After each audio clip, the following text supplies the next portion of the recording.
Hello friends, all in one education channel में मैं आपका वेलकम करती हूँ।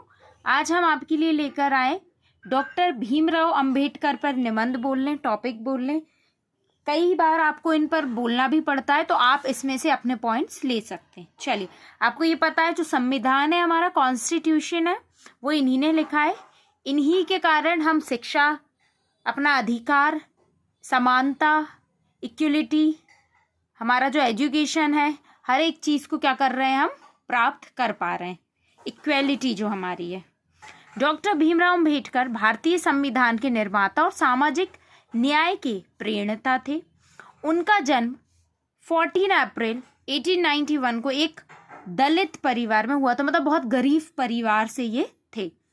उन्होंने जीवन भर जाति प्रथा और सामाजिक भेदभाव के खिलाफ संघर्ष किया। मतलब कहा जाता है कि उन्हें जाति के ऊपर बहुत ही यातनाएं सहन करनी पड़ी, लोगों द्वारा उन्हें बहुत सुनना पड़ा, लेकिन वो एक बहुत बहादुर थे और हमेशा लोगों को करारा जवाब उन्होंने अपनी शिक्षा से दिया है। बहुत शिक्षित व्यक्ति थे वो। अगर आप दलित हैं और आप जाति प्रथा पे जो आपसे परेशानियां हो रही हैं लोगों को, या लोग आपको परेशान कर रहे हैं, उसका एक ही करारा जवाब है, वो है शिक्षा। एक शिक्षित व्यक्ति हर चीज को पार कर सकता है। डॉक्टर भीमराव अंबेडकर ने कोलंबिया विश्वविद्यालय और लंदन स्कूल ऑफ इकोनॉमिक्स से उच्च शिक्षा प्राप्त की। दलित थे लेकिन वो पहुंच लंदन गए बिकॉज ऑफ एजुकेशन, उनकी शिक्षा के कारण। वे एक महान अर्थशास्त्री, समाज सुधारक थे। उनने अपने जीवन पे पूरा बल समाज को सुधारने में दिया है। ऊंच नीच, जात पात, भेदभाव, ये उन्होंने समाज को सिखाया है कि ये कुछ भी नहीं होता। मानवता का जो धर्म है वो सबसे प्रथम रहता है।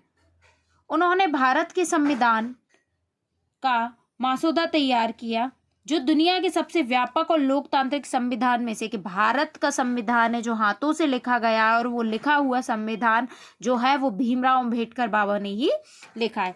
1956 में उन्होंने बौद्ध धर्म अपना लिया। अब उन्होंने ये धर्म छोड़कर उन्होंने बौद्ध धर्म अपना लिया और लाखों अनुयायियों को समानता और भाईचारे का संदेश दिया, क्योंकि माना जाता है कि बौद्ध धर्म जो है वो समानता का आपको क्या करता है, संदेश देता है, भाईचारे का संदेश देता है। उनका निधन 6 दिसंबर 1956 यानी 1956 को हुआ, लेकिन उनके विचार और आदर्श आज भी लोगों में प्रेरित है। तो हमें इससे ये समझ में आया है कि वे एक समाज सुधारक थे। उन्होंने अपने जीवन का संपूर्ण बल जो है जात पात, रूप रंग, भेदभाव, ये सब सुधारने में लगाया है। शिक्षा उनका प्रथम उद्देश्य था, समानता रखना, उसका संदेश देना भाईचारे का, ये उनका कर्तव्य था। अगर आपको किसी और टॉपिक पर चाहिए तो प्लीज़ मुझे कमेंट करिए। Thank you for watching.